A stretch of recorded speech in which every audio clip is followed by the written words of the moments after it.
السلام علیکم۔ 10th class آپ کی نیشنل بک فاؤنڈیشن جو 10th کلاس کی بک ہے اس کا ٹاپک درہ خیبر آج ہم پڑھیں گے، اس نظم کی تشریح کریں گے۔ درہ خیبر دراصل پاکستان کا حصہ ہے، پاکستان کی شمال مغربی سرحد سے کچھ میل کے فاصلے پر یہ موجود ہے، اور سب سے اہم بات اس کے بارے میں یہ ہے کہ یہ پاکستان اور افغانستان کے درمیان آمد و رفت کا بڑا ذریعہ ہے۔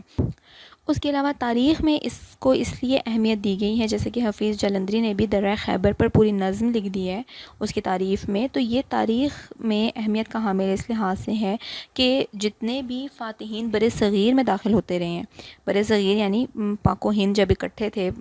پاکستان اور ہندوستان، اس ایریا کو بر صغیر کہتے ہیں، وہاں پر جو بھی فاتحین آتے رہے ہیں ان کے آنے کا جو رستہ تھا وہ درہ خیبر سے ہی ہو کر آتے رہے ہیں، اور یہ پہاڑوں کا علاقہ ہے، پہاڑی علاقہ ہے، اور یہاں پر سنگلاخ چٹانیں ہیں۔ یہ اس کی تھوڑی سی میں نے وضاحت دے دی آپ کو تشریح میں، آپ مختصراً اگر لکھنا چاہیں تو یہ لکھ سکتے ہیں۔ اب ہم اس کی تشریح سٹارٹ کرتے ہیں۔ پہلا شعر دیکھیں، نہ اس میں گھاس اگتی ہے نہ اس میں پھول کھلتے ہیں، مگر اس سرزمیں پہ آسماں بھی جھک کے ملتے ہیں۔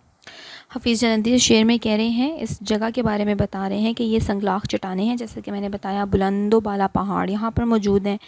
حفیظ جلندری کہتے ہیں کہ یہاں پر نہ تو گھاس اگتی ہے نہ پھول کھلتے ہیں، لیکن اس کے باوجود اس کی عظمت اتنی ہے کہ اس میں اتنے بلند پہاڑ ہیں، یوں معلوم ہوتا ہے کہ گویا آسمان ان پہاڑوں کے آگے جھکا ہوا ہے، تعظیماً جھکا ہوا ہے، یعنی آسمان ان کو جھک کے ملتا ہے۔ ایک تو یہ بات ہوگی، دوسرا ہم تعظیماً کہیں گے، جیسے میں نے بتایا کہ تعظیماً یہاں پر جھکا ہوا ہے آسمان، تو اس کی وضاحت یہ ہے کہ یہاں سے بڑے بڑے فاتحین ہو کر گزرے ہیں، بہت بڑے بڑے جو تاریخ میں جن کا مقام ہے، نام ہے، وہ اس جگہ سے، اس جگہ کو فتح کرتے ہوئے اس جگہ سے گزرے ہیں، تو ان کی وجہ سے یہ جگہ اتنی عظیم ہو گئی ہے کہ یہاں پر آسمان تعظیماً یہاں پر جھک رہا ہے، اس کو خراج تحسین پیش کر رہا ہے۔ دوسرا شعر دیکھیں، کڑکتی بجلیوں کی اس جگہ چھاتی دہلتی ہیں، گھٹا بج کر نکلتی ہیں، ہوا تھرا کے چلتی ہے۔ کڑکتی بجلیاں، جو آسمان پہ بجلی چمکتی ہے، آپ کو پتہ ہے اس کے آگے ہم بند نہیں باندھ سکتے، اس کو روک نہیں سکتے، اس سے بچ نہیں سکتے، تو لیکن یہاں اس جگہ کے بارے میں حفیظ جلندری کہتے ہیں کہ جو زوردار بجلی آسمان پہ چمکتی ہے وہ بھی اس جگہ چمکنے سے ڈرتی ہیں۔ چھاتی دہلنا، اس کا سینہ کانپ جاتا ہے، اس کا دل ڈر جاتا ہے کہ وہ درہ خیبر پہ کس طریقے سے چمکے، یہاں پہ کیسے بادل گرجیں۔ گھٹا بج کے نکلتی ہے، کالی گھٹائیں فضا، وہ بھی یہاں سے بہت آرام سے تحمل سے گزرتے ہیں۔ بات وہی ہے کہ اس کی تعظیم بیان کی ہے، اس جگہ کی عظمت بیان کرتے ہوئے کہتے ہیں کہ بڑے بڑے فاتحین چونکہ یہاں سے گزرے ہیں، تو اس لیے چیزیں یعنی بجلی کا کڑکنا یا گھٹائیں اور ہوا، تیز ہوا بھی یہاں پر تھرا کے چلتی ہے، کانپ کانپ کے ہوا یہاں سے گزرتی ہے، یعنی اس میں اتنی ہمت نہیں ہے کہ وہ جیسے بہت تیزی سے ہوا چلتی ہے، آپ کو پتہ ہے کہ ہوا درختوں تک کو اکھاڑ دیتی ہے، لیکن اس جگہ میں تعظیماً ہوا بھی بہت ہلکی ہلکی ہوا آہستگی سے یہاں سے گزرتی جاتی ہے۔ تیسرا شعر، یہ ناہموار چٹیل سلسلے کالی چٹانوں کے، چٹیل سنسان کو کہتے ہیں، آباد نہیں ہے، جیسے ویران سی جگہ ہے، ناہموار برابر نہیں ہوتے، غیر برابر، ناہموار اونچی نیچی جگہ کو کہتے ہیں۔ امانت دار ہیں گویا پرانی داستانوں کے، یہ جو ناہموار اونچی نیچی جگہیں ہیں، کالی چٹانیں ہیں، یہ ہمیں تاریخ کا سبق یاد دلاتی ہیں، پرانی داستانوں اور ماضی کی فاتحین قوموں کا یہاں پر ذکر ہے کہ ان قوموں کی ہمیں یاد دلاتی ہیں، ان بہادروں کی یاد۔ یہی پگڈنڈیاں نے رنگ ہستی کی نظیریں ہیں، یہی تو قسمت اقوام کی خونی لکیریں ہیں۔ پگڈنڈی کہتے ہیں کچے راستے کو، نے رنگ ہستی زندگی کے رنگ، ہستی کے رنگ، نظیر مثال کو کہتے ہیں، قسمت اقوام اقوام کی، قوموں کی قسمت، خونی لکیریں خون میں ڈوبی ہوئی۔ حفیظ جلندری کہتے ہیں کہ یہ جگہ یعنی درہ خیبر خون میں ڈوبی قوموں کی قسمت اور اس سے مزین زندگی کے رنگوں کی مثال پیش کرتی ہے، یعنی اس جگہ کا وہ کہہ رہے ہیں کہ درہ خیبر وہ جگہ ہے، تاریخ کا حوالہ دیتے ہوئے، کہ یہاں پر بہت سی جنگیں ہوئیں، ٹھیک ہے، بہت سی قومیں یہاں پر آئیں، انہوں نے اس کو فتح کیا، تو ظاہر ہے جب جنگ ہوتی ہے تو خون میں ڈوبی ہوئی، اس لیے کہہ رہے ہیں کہ ان کی قسمت اقوام، بہت سی قوموں نے اپنے خون کا نذرانہ پیش کیا، اس جگہ کو فتح کیا۔ مختصراً آپ یہ لکھیں کہ حفیظ جلندری کہتے ہیں کہ درہ خیبر میں جب آپ جائیں اور یہاں کے کچے راستوں کو دیکھیں تو وہ ساری داستان، وہ خون سے یہ جگہیں بھری ہوئی، ایسے مجھے لگتا ہے ماضی یاد آ گیا ہے کہ کیسے یہاں پر جنگیں ہوئیں، کون کون سے بڑے فاتحین جن کا آگے ذکر ہے، ابھی میں ذکر نہیں کر رہی، وہ فاتحین یہاں سے گزرے ہیں، اور انہوں نے کیسے مسلمانوں نے یا اور اقوام نے جنگیں کی، اور اس جگہ کے لیے یہاں پر رہے، لیکن چونکہ یہ میں نے آپ کو شروع میں بتایا کہ سنگلاخ اور پہاڑی سلسلہ تھا، تو اس وجہ سے نا فتح تو اس کو بہت سے فاتحین کرتے رہے ہیں، لیکن کسی نے نا مکمل طور پہ مسکن اپنا نہیں یہاں پر بنایا. زندگی تھوڑی ایسی جگہوں پر مشکل ہوتی ہے، تو اس راستے سے گزر کے بر صغیر میں داخل ہوتے رہے ہیں، لیکن یہاں پر کوئی رہا نہیں مستقل طور پر، تو اس لیے ویران اس کو کہہ رہے ہیں. حفیظ جلندری بھی تو کہہ رہے ہیں کہ لیکن یہاں سے ہمیں پتہ چلتا ہے کہ کیسے کیسے بڑے فاتحین جو ہیں وہ یہاں سے گزرے ہیں، اور ان کے گزرنے سے اس جگہ کو بھی زندگی کے رنگ میسر آئے ہیں. اگلا شعر دیکھیں. یہ ذرے راہ رو کی ہمتوں پر مسکراتے ہیں، زبان حال سے ماضی کے افسانے سناتے ہیں. یہ ذرے یعنی یہ پہاڑ، یہاں پر جو پتھر ہیں، ذرے ہیں ریت کے، یہ ان قوموں کی راہ رو، وہ جو قومیں ہیں جو یہاں سے گزرتی رہیں، ان راہ رو راستہ چلنے والے کو کہتے ہیں، ان کی ہمت پر مسکراتے ہیں، فخر محسوس کرتے ہیں کہ ان جگہوں پر بھی رہ کر کسی نے کیسے جنگ کی اور کیسے ان راستوں کو فتح کرتے ہوئے آگے نکل گئے. زبان حال موجودہ، وہ کہتے ہیں آج بھی اگر آپ جائیں درہ خیبر میں تو وہ ذرے چیخ چیخ کے ماضی کی داستانیں، ماضی کے افسانے، کہانیاں سنا رہے ہیں کہ کیسے جو ہے وہ لوگ یہاں پر آئے اور انہوں نے اس جگہ میں اپنی بہادری دکھائی. یہ پتھر قافلے والوں کے ٹھکرائے ہوئے سے ہیں، کسی آتش قدم کی راہ میں آئے ہوئے سے ہیں. یہ دیکھیں اوپر جو میں نے ابھی آپ کو بتایا کہ یہاں اس جگہ کو کسی نے اپنا مسکن نہیں بنایا، کیونکہ زندگی کے آثار یعنی تھوڑا مشکل ہے پہاڑی جگہوں پہ رہنا، اور یہ سخت گرم علاقہ ہے اس طرح، تو یہاں سے لوگ آگے کو جاتے رہے. تو یہاں پہ کیا بتا رہے ہیں اس شعر میں، یہ پتھر قافلے والوں کے ٹھکرائے ہوئے سے ہیں. ان جگہوں پہ آئے تو بہت سے فاتحین ہیں، انہوں نے اس جگہ کو فتح بھی کیا، لیکن یہاں رہے نہیں، تو ایسے لگتا ہے انہوں نے اپنی ٹھکرا دیا اس جگہ کو اور آگے کو چلے گئے کسی آتش قدم کی راہ میں، یعنی تیز چلنے والے، کسی آتش ویسے آگ کو کہتے ہیں، یعنی آگ جیسے قدم کی راہ میں آئے ہوئے سے ہیں، یعنی عظیم فاتحین جن کے پاؤں جہاں پڑے سمجھے وہاں آگ لگ جاتی ہے اس جگہ میں، یعنی اس جگہ کو روشن کر دیتے ہیں. تو اس طرح کے فاتحین یہاں سے گزرے ہیں، تو یہ ان کی راہوں میں یہ پتھر آئے ہیں. وہ پتھر، وہ ذرے اس چیز پر فخر کرتے ہیں کہ بڑے فاتحین ہم پر سے گزرے ہیں. بچے پہلے میں نے کہا کہ گرامر نہ ڈسکس کروں، لیکن ساتھ ساتھ آپ کو بتاتی جاتی ہوں. جو پہلا شعر تھا جس میں آسمان جھک کے ملتا ہے، یہ ہے صنعت حسن تعلیل. لیکن یہاں پہ پھر بھی مختصراً بتا دیتی ہوں حسن تعلیل میں کیا ہوتا ہے، کسی واقعے کی ایسی علت، ایسی وجہ بیان کرنا جو حقیقت پر مبنی نہ ہو. تو شاعر نے یہاں پر آسمان کے جھکنے کو جو ہے اس کو ہم کہیں گے کہ صنعت حسن تعلیل ہے پہلے شعر میں. اس کے بعد آپ دیکھیں ابھی جو اوپر والا شعر ہے جو زبان حال سے ماضی کے افسانے سناتے ہیں، یہ صنعت تضاد ہے. جب آپ دو الفاظ جو ایک دوسرے کے الٹ ہوں ان کا استعمال کرتے ہیں شاعری میں،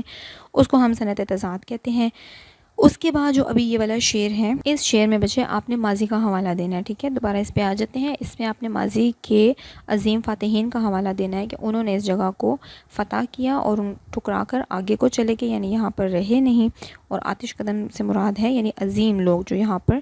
آتے رہے، گزرتے رہے، جن کے قدم زوردار تھے، تیز چلنے والے، یا آگ جہاں وہ قدم رکھیں وہاں وہ جگہ روشن ہو جاتی ہے، وہ لوگ یہاں سے گزرے، اس لیے وہ وہاں کے ذرے اس بات پر فخر کرتے ہیں. اگلی شعر دیکھیں. لیے بیٹھی ہیں یہ ویرانیاں محشر کے ہنگامے ہیں، ان سنسانیوں میں دفن دنیا بھر کے ہنگامے. وہ جگہ جو کہ آباد نہیں ہے، ویران ہے، زیادہ گنجان آباد جگہ نہیں ہے،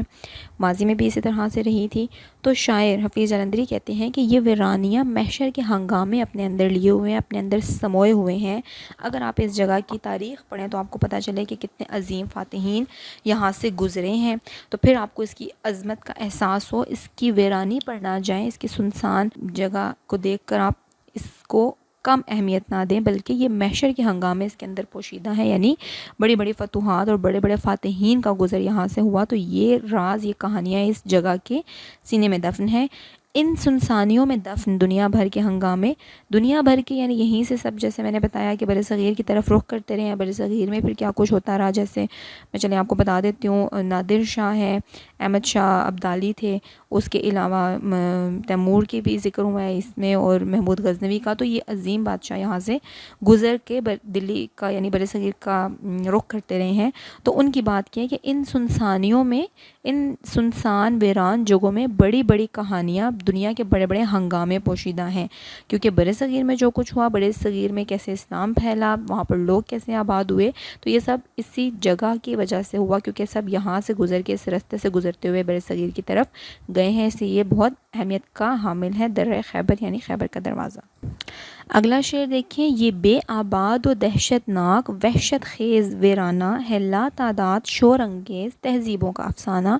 بے آباد، آبادی کے بغیر، غیر گنجان، بچے گنجان کہتے ہیں آباد کو، غیر گنجان جہاں پہ آبادی نہیں ہوتی،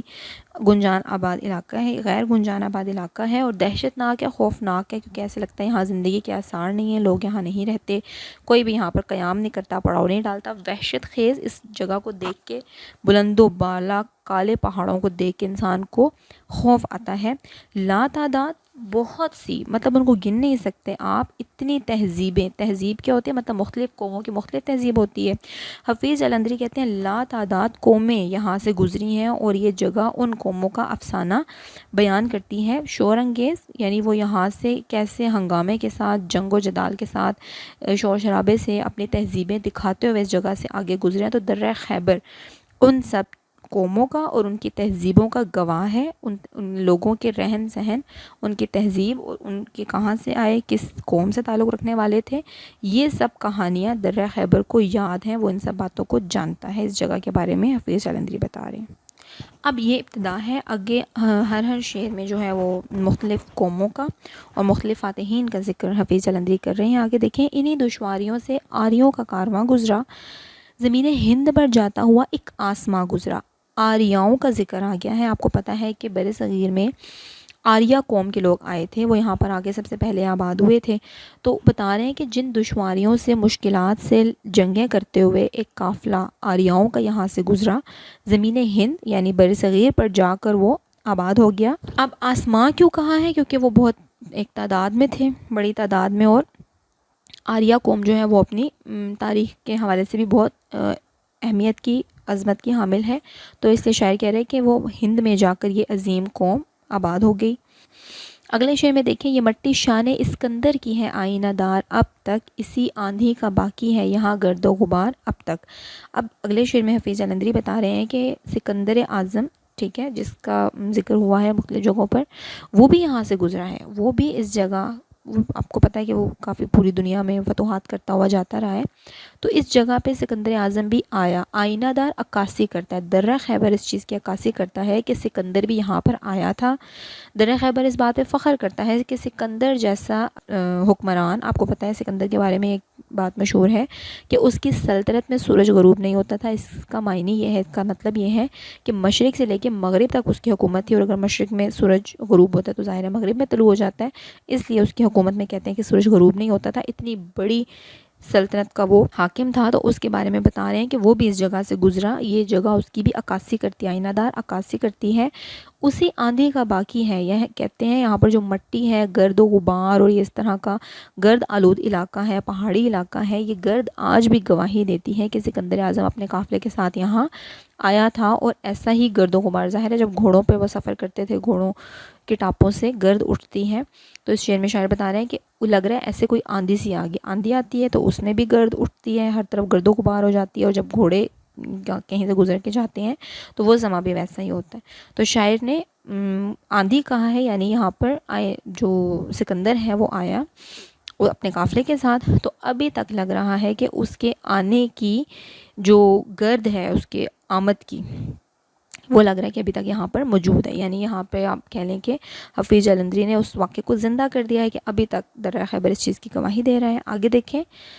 اسے تابش میں چمکی تھی مسلمانوں کی شمشیریں، انہی فولادی دیواروں سے ٹکرائی تھی تکبیریں۔ اب آگے شاعر بتا رہے ہیں کہ یہ وہی جگہ ہے جہاں مسلمانوں کی تلواریں ٹکرائی تھیں، کفار کے ساتھ، مشرکین کے ساتھ، غیر مسلموں کے ساتھ، مسلمانوں نے اس جگہ کو فتح کیا، شمشیر تلوار کو کہتے ہیں، انہی فولادی دیواروں سے، کیونکہ پہاڑ ہے ہر طرف اس جگہ میں، درہ خیبر میں ہر طرف پہاڑی یہ علاقہ ہے، پہاڑی سلسلہ ہے ایک، تو کہہ رہے ہیں کہ ان فولادی دیواروں، لوہے کی دیواروں، یعنی لوہے، ظاہر ہے پہاڑ اتنا مضبوط ہوتا ہے لوہے کی طرح، اس کو کوئی ہٹا نہیں سکتا، اس لیے یہاں پر شاعر نے اس کو فولادی دیواریں کہا کہ ان فولادی دیواروں سے کیا آوازیں ٹکرائی تھیں، اللہ اکبر کے نعرے، ٹکرائے تھے، کیونکہ ظاہر ہے جب مسلمان جنگ کرتے ہیں اور وہ فتح حاصل ہوتی ہے انہیں تو وہ اللہ اکبر کے نعروں سے وہ فضا گونج اٹھتی ہے۔ تو شاعر نے اب اس شعر میں یہ بتایا ہے کہ یہ جگہ گواہی دیتی ہے، درہ خیبر اس بات کی گواہی دیتا ہے کہ یہاں پر مسلمانوں نے اللہ اکبر کے نعرے لگائے، اور یہ جگہیں، یہ پہاڑ، یہ وادی اللہ اکبر کے تکبیر کے نعرے سے گونج اٹھی۔ اگلے شعر میں محمود غزنوی کا ذکر ہے۔ فلک نے اس زمیں پر بارہا محمود کو دیکھا، بہادر غوریوں طالع مسعود کو دیکھا۔ طالع مسعود کہتے ہیں غوریوں کی خوش قسمتی کو دیکھا۔ فلک آسمان کے بارے میں شاعر کہہ رہا ہے کہ آسمان نے کئی بار اس جگہ درہ خیبر پر سے محمود کو آتے جاتے دیکھا کہ یہاں سے وہ دیگر جگہوں پر جا کر فتوحات کرتا تھا۔ محمود غزنوی اپنے قافلے اپنے قوم کے ساتھ گزرتا تھا، تو بہت بار اس جگہ پہ محمود غزنوی کو دیکھا۔ بہادر غوریوں کے طالع مسعود، غوری ظاہر ہے یہ جو ان کی قوم تھی محمود، اور اس میں اس کی قوم کے لوگ، یہ بھی ایک قوم ہے، جیسے آریہ ایک قوم تھے اسی طرح غوری بھی ایک قوم تھے، بہادری میں بہت زیادہ مانے جاتے ہیں، تاریخ میں ان کا بہت نام ہے۔ تو ان کی خوش قسمتی کو بھی اس جگہ نے دیکھا کہ جہاں سے بھی یہ قافلے محمود کا یہاں سے قافلہ گزر کے جس بھی جگہ پہ جاتا تھا فاتح ہو کر واپس لوٹتا تھا۔ تو یہ جگہ درہ خیبر اس بات کی گواہی دیتی ہے کہ یہاں سے کتنی فتوحات ہوئیں، یہاں سے جاتے اور آتے ہوئے، یعنی اس جگہ کو معلوم ہے کہ محمود غزنوی نے کتنی فتوحات کی تھی، اور اس جگہ کو خوش قسمتی اپنے سمجھ رہی ہے یہ جگہ کہ محمود غزنوی درہ خیبر سے ہو کر گزرا، یعنی اس جگہ کے لیے یہ عظمت کی بات ہے۔ اگلے شعر میں دیکھیں، اڑی یہ خاک برسوں تک غبار کارواں ہو کر، فلک پر چھا گئی دلدوز آہوں کا دھواں ہو کر۔ ظاہر ہے جہاں پر جنگ ہوتی ہے وہاں پر آہو پکار بھی سنائی دیتی ہے، اور قافلے کے گزرنے سے بھی ایک شور پیدا ہوتا ہے۔ تو اس شعر میں شاعر کہہ رہے ہیں کہ جیسے محمود غزنوی کا ذکر ہے کہ وہ بہت جنگیں اپنی پوری زندگی میں محمود غزنوی جنگیں کرتے رہے اور فاتح رہے، تو اس چیز کے بارے میں یہاں پر بتایا ہے کہ اڑی یہ خاک برسوں تک غبار کارواں ہو کر، ایک قافلے کا غبار کارواں، جیسے کوئی قافلہ گزرتا ہے تو گرد ہے، اور وہ گرد اتنی زیادہ گرد ہے کہ وہ ایسا لگ رہا ہے کہ زمین آسمان مل گئے ہیں، آسمان بھی ایسے ہی لگتا ہے، ٹھیک ہے، اور زمین سے گرد آسمان تک پہنچ گئی، یعنی اتنے زیادہ لوگ یہاں پر آئے، اتنی ساری قومیں یہاں پر آئیں برسوں تک، کئی سالوں تک، اور فلک پر چھا گئی، پورے آسمان پر چھا گئی، کیا ہو کر؟ دل دوز، دل کو دہلا دینے والی آہوں کا دھواں بن کر، یعنی یہاں پر جو جنگیں ہوتی رہیں اور جو لوگوں کی آہو پکار ہے، جو جنگ میں شہید ہوتے ہیں یا جو اور خواتین اور بچے قافلے یہاں پر جو جنگ کا شکار ہوتے رہے، ان کی آہو فغاں آسمان تک پہنچتی رہی، یعنی کہ یہ جگہ ان باتوں کی بھی گواہی دیتی ہے کہ اس جگہ پر کیا کچھ ہوتا رہا ہے، اسے تمام تاریخ یاد ہے۔ اسے تیمور نے روندا، اسے بابر نے ٹھکرایا۔ اب یہ وہی روندا یعنی یہاں پر آیا، تیمور لنگ کا ذکر ہے، جو لنگڑا تھا تیمور، اس کی بات ہو رہی ہے کہ وہ بھی یہاں پر اس جگہ سے گزرا ہے۔ بابر جو کہ آپ کو پتہ ہے کہ مغلیہ سلطنت کا بادشاہ تھا، وہ بھی یہاں سے گزرا، لیکن ٹھکرا دینا ترک کر دیا اس جگہ سے، تو وہ گزرے لیکن اس کو اپنا مسکن نہیں بنایا، اس کو فتح کر کے آگے چلے گئے۔ مگر اس خاک کی عالی وقاری میں نہ فرق آیا، لیکن یہ جو خاک مٹی یعنی اس جگہ کی جو عالی شان ہے، جیسے اس کی جو عالی وقاری یعنی جتنے اس کی شان و شوکت ہے، اس میں کوئی کمی واقع نہیں ہوئی۔ بے شک تیمور یہاں سے گزر گیا تو یہ بھی اس جگہ کے لیے ایک فخر کی بات ہے، چاہے یہاں پر نہ تیمور رکا ہے، نہ محمود غزنوی رکا ہے، نہ آریائی رکے یہاں پر، نہ غوری رکے، ٹھیک ہے، اسی طرح بادشاہ بابر بھی یہاں سے گزر گیا، لیکن چونکہ وہ اس جگہ سے گزرے ہیں اس لیے اس جگہ کی شان و شوکت اور ہی بڑھ گئی ہے، اس میں کوئی فرق نہیں آیا، کوئی کمی نہیں آئی۔ یہاں سے بارہا گزرے اٹالے بارگاہوں کے، قدم چومے ہیں اس مٹی نے اکثر بادشاہوں کے۔ اب بہت سے بادشاہ، جیسے میں نے آپ کو بتایا برصغیر جب آباد ہو گیا تھا اور یہاں پر دلی، آپ کو پتہ ہے لکھنؤ اور یہ سب شہر تھے یہاں پر موجود، تو پھر ان جگہوں کو فتح کرنے کے لیے بہت سے لوگ آتے تھے، انہی بادشاہوں کا ذکر ہے کہ وہ بھی اسی راستے سے گزر کر آتے رہے ہیں۔ یہاں سے بارہا بہت بار، اٹالے کہتے ہیں اٹالے گروہ، بہت سے گروہ، بارگاہ یعنی شان و شوکت والے گروہ یہاں سے گزرے ہیں، اور اس مٹی نے بہت سے بادشاہوں کے قدم چومے ہیں، یعنی بہت سے بادشاہ ان راستوں سے گزر کے گئے۔ اب آگے ان بادشاہوں کا ذکر ہے۔ کہاں اب وہ شکوہ نادری اقبال ابدالی، شکوہ کہتے ہیں شان و شوکت کو، ٹھیک ہے بچے، یہ شکوہ نہیں ہے لفظ، یہ شکوہ ہے، شکوہ شان و شوکت کو کہتے ہیں۔ شاعر کہہ رہے ہیں کہ اب وہ شان و شوکت نادری، یہاں پر نادر شاہ ایک بادشاہ تھا، اس کا ذکر ہے، تاریخ میں اس کا بھی بہت نام ہے، اس نے دلی پہ بہت بار حملے کیے۔ اقبال، یہاں پر علامہ اقبال کا ذکر نہیں ہے بلکہ یہ اقبال بلندی کے معنی میں ہے، اقبال ابدالی، ٹھیک ہے. شکوہ نادری الگ ہے اور اقبال ابدالی الگ ہے. یعنی شاعر کہہ رہا ہے کہ اب وہ نادر شاہ کی شان و شوکت کہاں گئی اور احمد شاہ ابدالی کی بلندی، ان کی شان و شوکت، ان کا جاہ و جلال کہاں گیا. ٹھیک ہے، اقبال کا معنی یہاں پہ بلندی ہے. لیا کرتے تھے جن سے سخت پتھر در سے پامالی. اب احمد شاہ ابدالی بڑے عالم تھے تو کہہ رہے ہیں کہ ان لوگوں سے یہ جو سخت پتھر یعنی یہاں پر بسنے والے سخت دل لوگ، ان سے درس لیا کر، درس سے پامالی. احمد شاہ ابدالی اور نادر شاہ انہوں نے بہت سے حملے کیے بر صغیر پر، اور ظاہر ہے جب حملہ ہوتا ہے، جنگ ہوتی ہے تو کشت و غارت گری، خون ریزی، یہ سب چیزیں دیکھنے کو ملتی ہیں. اس لیے یہاں پر کہہ رہے کہ ان جگہوں نے ان سے کیا درس لیا ہے، درس پامالی، تباہی کا درس یہ دے رہے تھے یہ بادشاہ. یہ یعنی تباہی کا درس دینے والے بادشاہ بھی یہاں سے گزرے ہیں، بہت زیادہ جنگیں کرنے والے اور دنیا میں بد امنی پھیلانے والے بادشاہ بھی یہاں سے گزرے. یہ ہے وہ خار زار، اس میں ہزاروں آبلے پھوٹے نہیں ٹوٹے مگر یہ سنگ دل کانٹے نہیں ٹوٹے. اب آخری شعر میں کیا کہہ رہے ہیں کہ یہ خار زار کہتے ہیں کانٹوں کا جنگل، اس میں ہزاروں آبلے پھوٹے یعنی بہت سے ظاہر سی بات ہے آبلہ چھالے کو کہتے ہیں جو آبلے بن جاتے ہیں پاؤں میں، اگر اس پہ کانٹا لگ جائے تو وہ پھٹ جاتے ہیں اور وہ زیادہ تکلیف دہ ہوتا ہے، آبلے کا پھٹ جانا، وہ زخم بن جاتے ہیں. نہیں ٹوٹے مگر یہ سنگ دل کانٹے نہیں ٹوٹے. یہاں پر کہنے کا مطلب یہ ہے کہ یہ جگہ ویسی کی ویسی یہاں پر قائم ہے. یہاں سے بڑے بڑے فاتحین ہو کر گزر گئے، بہت سے لوگ شہید ہوئے، بہت سے لوگوں نے اپنی جانیں دیں، جنگوں میں ختم ہو گئے، مر گئے، اور یہ سب کچھ ہوتا رہا یہاں پر، لیکن یہ جگہ ابھی تک اپنی جگہ پر قائم دائم ہے. یعنی یہ کانٹوں سے بھرا جنگل اور یہ سنگ دل پتھر دل کانٹے، یعنی اس جگہ کو کہہ رہے ہیں کہ درہ خیبر اس قدر سخت جگہ ہے، یہاں پر کوئی رہ نہیں سکتا، ابھی تک یہاں پر لوگ نہیں ہے آبادی، لیکن کہہ رہے ہیں کہ یہ جگہ اپنی جگہ پہ قائم دائم ہے، اس کو پہ کوئی فرق نہیں آیا. لیکن بڑے بڑے فاتحین جو یہاں سے گزرے، آپ دیکھیں کہ وہ اس دنیا سے چلے گئے.